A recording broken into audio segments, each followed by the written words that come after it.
আসসালামু আলাইকুম। আপনারা সবাই কেমন আছেন? আলহামদুলিল্লাহ আমি ভালোই আছি। আন্টি ভালো নাই, কারণ তার হলো পা পড়ে গেছে। আর এদিকে হলো আমরা হসপিটালে আসছিলাম, হলো এখন 3টা বাজে। তো এখন হলো লাঞ্চের টাইম, ডক্টর হলো নাই, এখন হলো 4টা বাজে আসতে বলছে। তো কী করবো এখন, খালি খালি ফিরে যাইতেছে, আবার আসতে হবে। পুরে হসপিটালটা ফাঁকা দুপুরের টাইম, এই টাইমে বেশি লোক থাকে না। বিকাল আর সকালবেলায় বেশি থাকে, তাই না? সকাল আর বিকালে, পুরোটাই হলো ফাঁকা। আমরা কি করবো, এখন হাঁটতেছি। আর আমাদের ড্রাইভার হলো গেছে দোকানে। দোকানে এই সামনে যাবো, তারপরে সাইব। আমরা এখন কি করব, বাসায় চলে যাব।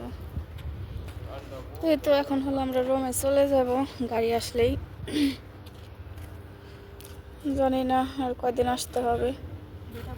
হসপিটাল থেকে এসে ভাত রান্না করা হইতেছে। আর এদিকে হলো সর্বা ম্যাডামের জন্য, আর এখানে হলো আমি আর এদিকে হলো আমি মালটা কাটি নিচ্ছি খাবারের জন্য দুইটে। দইটার দিকে হলো আমি সর্ব এখনও ক্রিম দিইনি, ক্রিম দেবো ওইটার ভিতরে। আর এখানে সাদা ভাত হয়ে গেছে। আর এখানে হলো আরেকজনের চা আর হলো কাহুয়া জল দিয়েছে। আজকে হলো বাসার মেহমান আসবে। হাদা উমালিমিন